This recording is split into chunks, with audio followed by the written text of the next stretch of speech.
William Gargan stars as Barrie Craig, confidential investigator.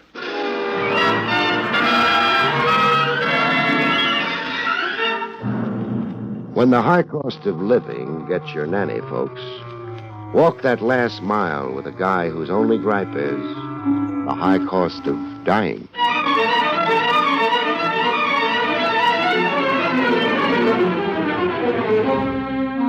The National Broadcasting Company presents William Gargan in another transcribed drama of mystery and adventure with America's #1 detective, Barrie Craig, confidential investigator.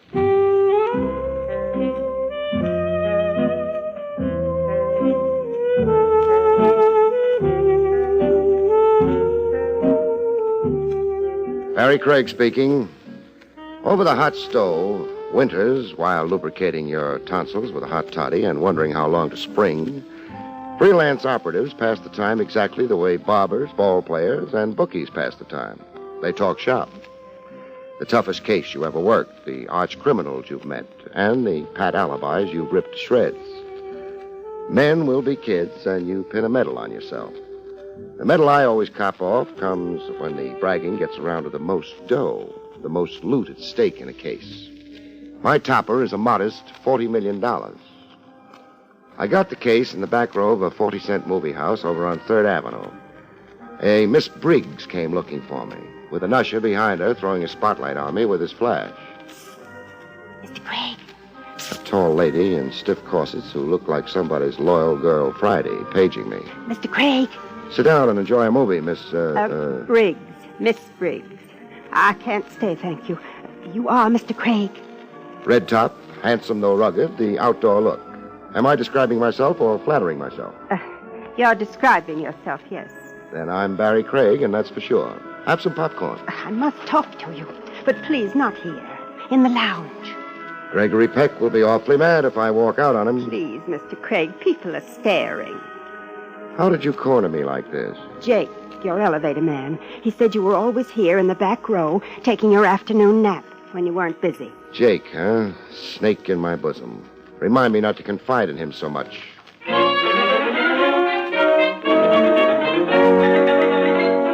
In the lounge, Miss Briggs dropped the case in my lap. This cablegram came to my office today.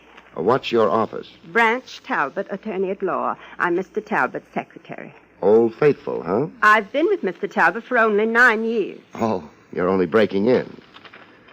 Miss Briggs, hire a confidential operative to meet Clipper, arriving tonight. Tanglewild Airport. Check time. Talbot.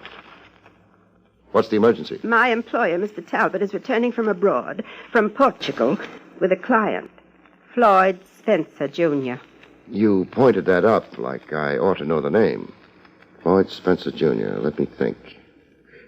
Oh, the neochromite heir. Golden boy who inherits an industrial fortune. Estimated at $40 million. The late Floyd Spencer, Sr. was very rich. You're forcing me to agree. I'm vague on the background. I've got a block against heirs. All I was left was a shaving mug and a second-hand toothbrush. The Floyd Spencer separated more than 15 years ago when the boy was 6. Mrs. Spencer lived abroad in Portugal as a voluntary expatriate. The boy was reared and educated there. And now, with Spencer Sr. dead, she's coming home with Sonny Boy. No. Mrs. Spencer died in Portugal some weeks ago. The boy is coming home. I mean, the young man. My employer, Mr. Talbot, has been the Spencer family attorney for a very long time. The Spencer family's now dwindled down to Floyd, Jr.? And an uncle, Uncle Stanley, the late Mr. Spencer's brother. Why am I being hired? Well, Mr. Talbot is worried. There were 2 incidents in Portugal. Clarify, please. Accidents involving Floyd, Jr. Accidents on purpose? Is that why Talbot's worried? I believe so, yes.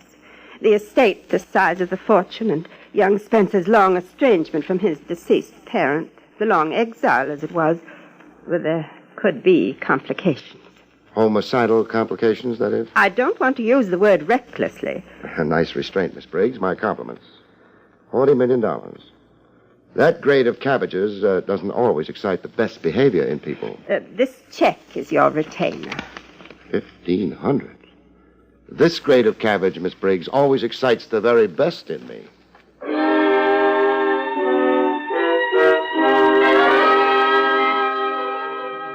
fog lay over the Tanglewild airport like blotches of green and gray paint hanging midair. I waited on the edge of the landing field, close as I could get without risking sudden decapitation. And then when the Sky Giant sat down to unload, I changed stations and got close to the passenger walk, looking to identify Talbot from a picture Miss Briggs had equipped me with. Talbot simplified everything by identifying me. Mr. Craig? On the job with a bright and shining face. I can barely see it in this miserable fog. Where's Spencer Jr.? He's right behind me. Floyd, meet Barrie Craig. How do you do? This is Paul Shandor, Mr. Craig. Paul Shandor? Where does he fit into the party? Don't be an obvious detective, Craig, please. Stick your hand out, Talbot. What for? 1,500, your retainer. You're getting it back. But I don't want it back. If I'm responsible for the safety of Junior here, I want to know who's who in the party and why. Well, Paul Shandor is my traveling companion and friend, Mr. Craig. That answers my question. Now, introduce me all over. Paul Shandor, Mr. Craig. I'm happy to meet you, Mr. Craig. No offense intended, Paul. I was just being thorough. Oh, I understand, of course. You are Floyd's protector. And I worry about it. Golden Boy here stacks as high as the national debt. We'll wait right here until everybody's off the field and gone. After that, we'll leave through a route I've mapped out. Craig, are these precautions, admirable as they are? It's why you hired me, Talbot. So let's not be impatient, huh?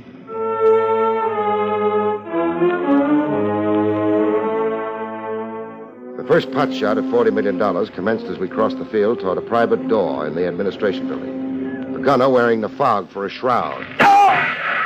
Hit the dirt, everybody, and stay down. Who was it got hit? I did, Mr. Craig. My leg. Your $40 million leg. It's 20 yards to the door. Crawl toward it, everybody. Crawl? Now, Craig, I'm in charge, Talbot. It's crawl, infantry style. There's a killer out there making the fog work wonders for him. Stand up and you're a goner.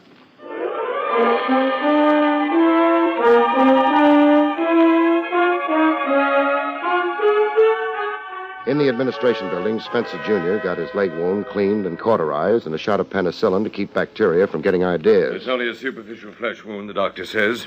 Thank the fog for that. And the fog saved Floyd's life, yes, but it also enabled the assassin's escape. If he's escaped. If he... Well, I don't understand. Walk with me, Talbot. I'd mapped out a route, I said. A plan, remember? Yes? An empty field. Then through a private door. Just our party. Once in that door, 2 airport cops were to fall in with us. Stay with us until we climbed into a waiting limousine. That's well enough conceived. If only the assassin hadn't chosen the field itself for an ambuscade. He wasn't always there. He got on the field after the clipper landed and emptied. I don't follow. Oh, in here. I had the big searchlights play over the field before we started across to the administration door. Yes, there were searchlights for a moment. Then 2 blinks, stop, 1 blink, to signal me everything was okay before our party started across. Our gunner sneaked onto the field through the same door we were heading toward. But why through the same door? Because he had to, for timing and target range. The regular field gates measure 250 to 400 yards away. Oh, and the fog would make such marksmanship improbable. Make it impossible. Your stress on that same door and on the time element, it obviously has significance. It does. It signifies Joe Potato. Joe Potato? Over there on the bench. I brought him out with me. Joe takes pictures with an eye for goons, creeps, and connivers. Oh, Joe, come here. Hey, Craig, I don't want to be waiting around long. It's drafty in here. No good for my rheumatism. Meet a friend, Joe. Mr. Talbot, Joe Potato. Hey, I've been telling you, nix on the nickname, Craig. It ain't doing me no good socially. Oh? What other name have you got? Well, I like Joe the photographer. It's got advertising in it. Oh, clever. Clever. So let me sell you the picture already in blow, huh? You got it developed? I told you the box I work is automatic. It's got its own developer built in the back. Now, here's the picture. Now, give me what you promised me. Here you are. 20. Oh, I'm rooked in this deal. Freezing out here for hours for a lousy 20 I'll be spending on radio diathermy. This picture, Craig, may I see it? Sure. You believe this fellow to be the assassin? Tell Talbot, Joe. Only one guy went out that private door, and that picture's him.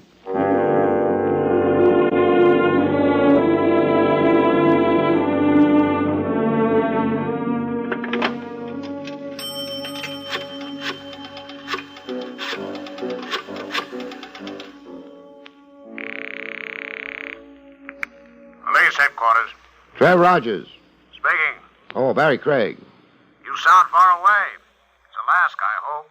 Tanglewild Airport, Long Island. Sorry. There's a clipper leaving for Hindustan in an hour. Climb aboard it, Craig, with a one-way ticket. There's a character in balloon pants leaving here for your office in 3 minutes. Joe, the photographer. Joe Potato. He just changed his name. Why are you sending him to me? He's carrying a photograph. A face you see on post office circulars. Check it with your rogues gallery file. What's the rap? Hunting out of season. The game warden's office is in Albany. When you've got something, try phoning me at the Floyd Spencer Estate, Twin Oaks in Southampton. Don't wait at the telephone, Craig. You'll grow a long gray beard. So be a traitor to your police oath. What's one more killer on the loose? Kill it. Craig, I insist. Goodbye now. Craig!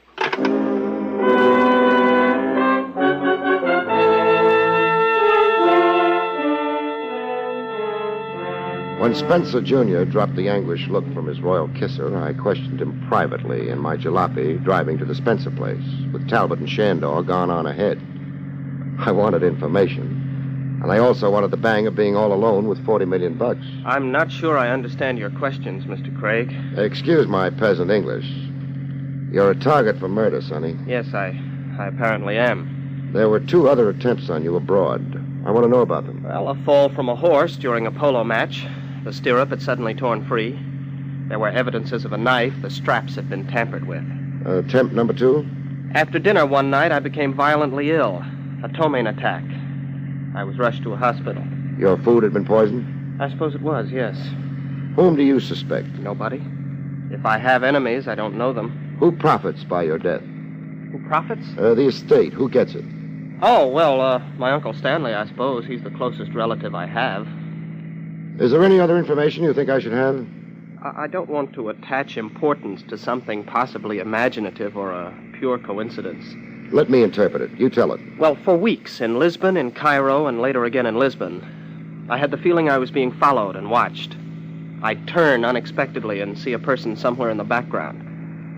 Always the same person. Describe this person. A bland face, like an Oriental's is bland. A man of dainty size, simply clothed, and wearing a fez. A fez? Yes, a bright red fez. Where did you see him last? I dislike saying this positively. Then say it negatively, only say it. I'm not sure, but that he wasn't on the clipper coming across. There was such a person, a face reminiscent of the man I've described, only... Only? Well, he wasn't wearing the fez. Missing those ditches is like hedge hopping. You see what I see up ahead? A barrier across the road. A pole between 2 wooden horses, and not a lantern or flare to mark it. There's a sign tacked on it. Can you make out what it says? Detour, road repairs ahead. The arrow points left. We're to detour left. Yeah.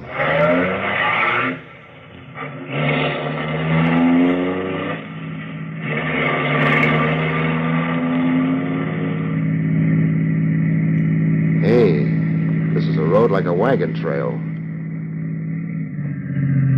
Hey, how high does this climb? When do we connect back with the main road? Well, the visibility's worse. I suggest your bright lights. They're on, for all the good they are. Hey, we're risking our necks. Mr. Craig, a dead end. Dead end? It's off the mountain, you mean? Cross your fingers, I've got to crash.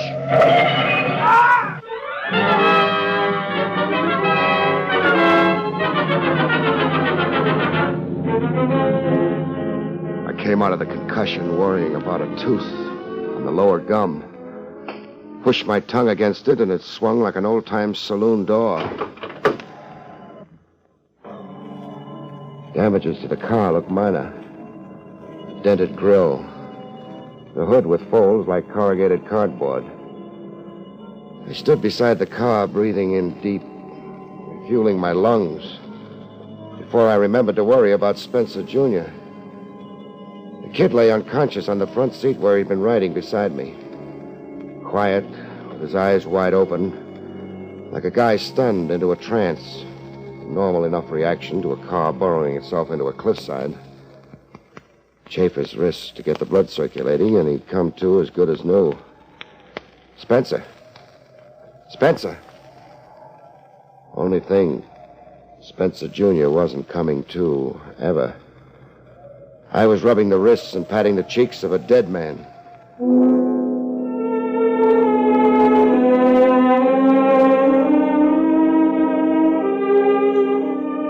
determined the cause of death by tracing a trickle running down his cheek. Trickle of blood that bounced off his collar and soaked into his clothes. A head injury over the ear. But it hadn't come from the crash. The real cause of death had a touch of voodoo. Floyd Spencer Jr. had been shot in the head.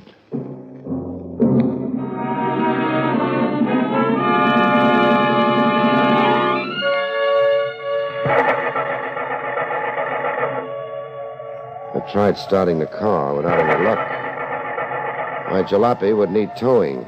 That is, if a tow car would dare up the old wagon road.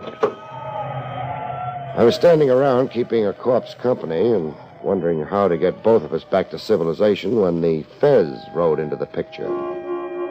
A car tooting its horn and shimmering its lights up the old wagon road toward me. I watched the car door open and a Fez pop out.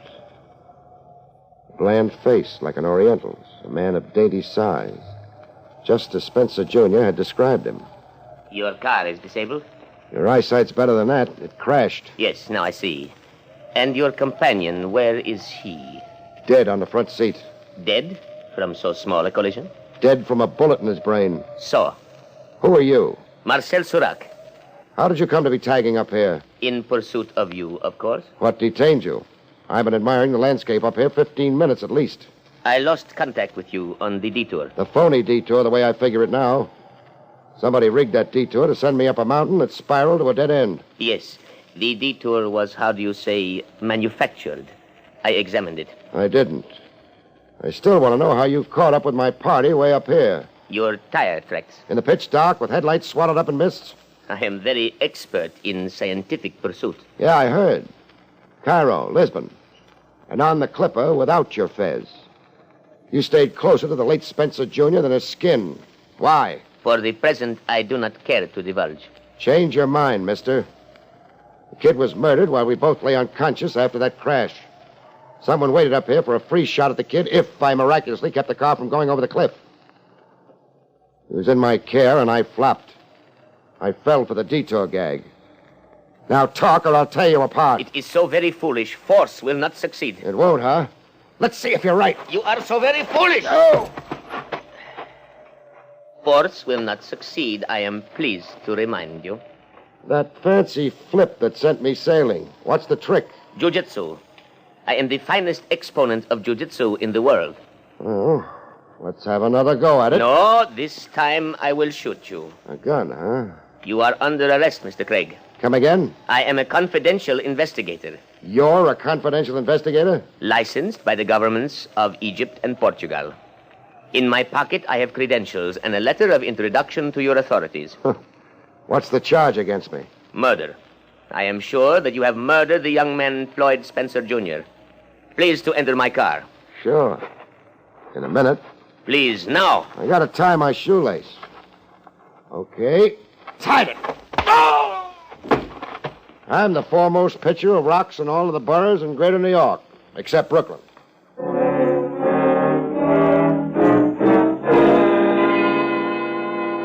After frisking Surac and studying a flock of papers he kept in what looked like a diplomat's wallet, I turned him over to the New York police, credentials and all.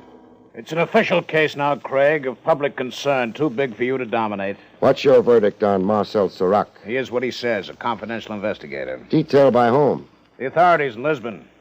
I've checked by transoceanic telephone. Those two attempts on the Spencer heir were an embarrassment to Portuguese officialdom. As an official gesture, they assigned Surac to watch over the boy, protect him, perhaps discover who was plotting against him. How is Surac? In Fullersham Hospital, recovering from a broken head. You really beat him. A reflex reaction. He threw a gun on me. Did you identify that picture Joe the photographer brought you? I did. Wally Mavis, a Detroit import. He was a killer for hire. Did you say was? Distinctly. Don't tell me. Mavis was found dead at the foot of a cliff by state troopers. An automobile wreck. Foot of a cliff. You couldn't be referring to the cliff I almost went off. Mavis took the same arranged detour you did, only didn't have the wheelsmanship at the dead end. Mavis muffed killing Spencer Jr. in the airport fog. So? So his employer shut him up forever. His employer, huh? Trav. Yes. The hired killer, Wally Mavis. Has news of his death gotten out yet? Gotten out? To the press, over the radio, to John Q. Public. Well, no, it hasn't, I don't think. Mavis was identified hardly an hour ago. Keep it like that. Mum, undisclosed. Wally Mavis wasn't shut up. He's in a police hospital. He survived the wreck. I see your scheme. I'm so glad you do. Just don't gum it up, huh?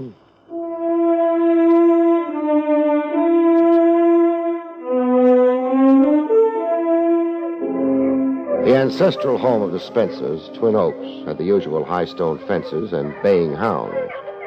Inside, at long last, I got to meet Uncle Stanley. Where's my nephew, Mr. Did you tell me your name now? 3 times. Outside the door, at the door, and in the vestibule. Oh, so you did. You're Mr. Howard. Craig. Well, my nephew was coming with you, the lawyer Talbot said. Now, where's my nephew? In the morgue. The morgue, did you say? I said. He's dead. He was murdered. Oh, now was he?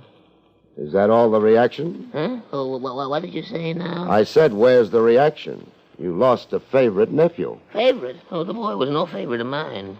I noticed. 15 years in that foreign land and coming home now to steal what belongs to me. Where do you say he is now, did you say, huh?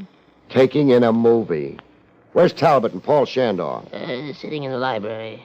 The boy's no favorite of mine. 15 years in that foreign land, and now he comes home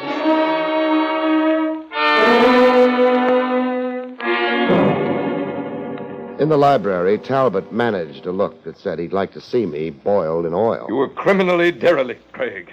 I fell for a phony detour. Young Spencer was entrusted to your charge, and now he's dead. Any excuses don't stand with me. Is that a threat, too? Who engineered young Spencer's murder? Well, how should I know? Try to guess. I'm staying with this case until I nail the murderer, Talbot.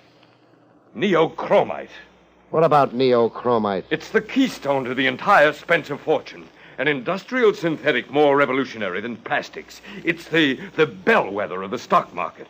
Shrewd traders have made fortunes in its market rise. Shrewder traders have made greater fortunes in its market fall. Too complex for me. Where's the motive for murder in neochromite? I'm speaking hypothetically, mind you. Floyd Spencer Sr. kept iron control of neochromite. Spencer control was jeopardized when he died. And Spencer control is over with young Spencer's murder. Is that the idea?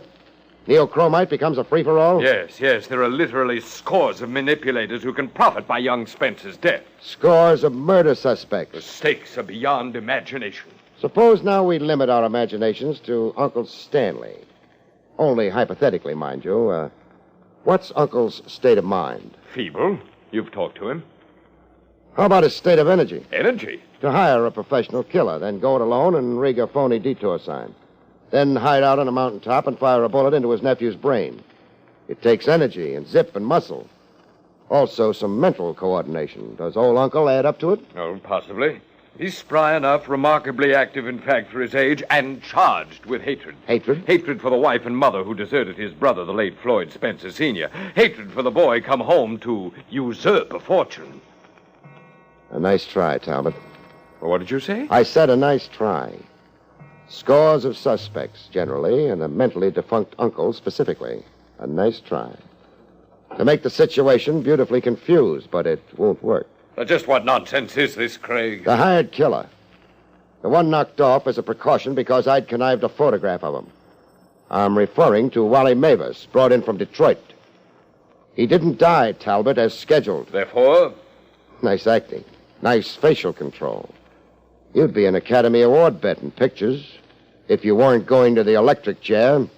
Craig, you lost your mind. I won't stand here and listen to you. Then you lie here. No! Mavis survived the car wreck. He lived to confess who hired him. The last I heard, Mavis talked 28 pages of police evidence. On page 1, he named you.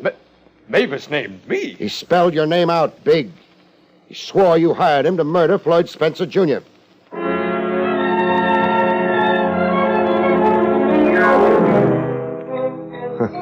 An old psychological police trick with a beard like Rip Van Winkle's. But how it worked. Talbot was too much of an amateur in murder to smell out the trick, or hold off from singing out his guilt in a voice that started out baritone and ended falsetto. Trev Rogers motored himself over to Twin Oaks for some postmortems. So Talbot had looted the Spencer estate and was afraid of an accounting. Check. An accounting. Forced by young Spencer, and Talbot would go to jail. Talbot wanted time, lots of time. He hoped to make good his theft from the Spencer estate through neochromite. Buy cheap. Profit by the confused market reaction created by the murder of the Spencer heir. Mm-hmm. Buy cheap, then sell high. That's the whole story.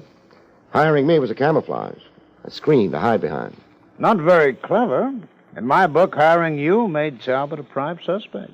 In my book, too, right from scratch, so let's not brag. Too bad about young Spencer. 21 with $40 million. The whole wide world his for the taking. Kind of a sad end for him. Don't shed tears, Trav, for the wrong corpse. The wrong corpse? Take a gander at this snapshot. I found it on Marcel Serac when I frisked him. Huh.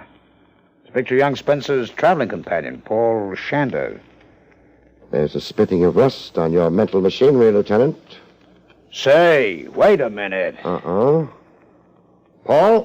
Yes, Mr. Craig. Marcel Serac wasn't interested in a Paul Shandor. His assignment was Floyd Spencer, Jr. Yes, of course. I guess this snapshot Serac carried on him to be Floyd Spencer, Jr. As a matter of fact, I guess you to be Floyd Spencer, Jr. Yes. I am Floyd Spencer. You changed identities with Paul Shander? Yes, in Lisbon, before Mr. Talbot's arrival. It was Paul's idea to cheat cheaters, he said. To ensure that I lived. Quite a beau geste. To do what he did for you. Laying down his life for a friend. Paul was a beau geste. All through him, Lieutenant. He was a man I could never be. We made a bargain when we exchanged identities. What was the bargain? That if he lost his life, I would lose my fortune. Lose it how? Give it away. Befriend the world was how Paul put it. And will you? I'll try to keep to my bargain. I, too, want very much to be a beau geste. $40 million. And, brother, does this sad old world need befriending? Good night, folks. See you next week.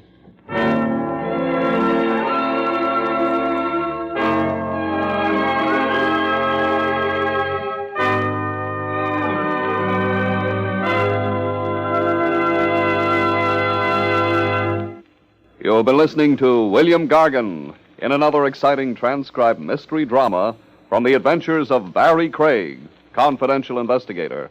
Tonight's story, Motive for Murder, was written by John Robert.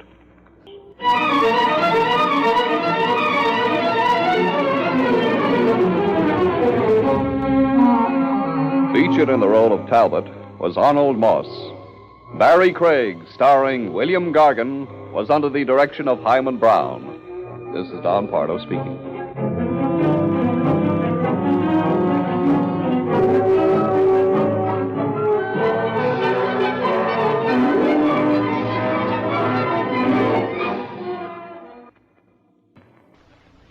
Three chimes mean good times on NBC.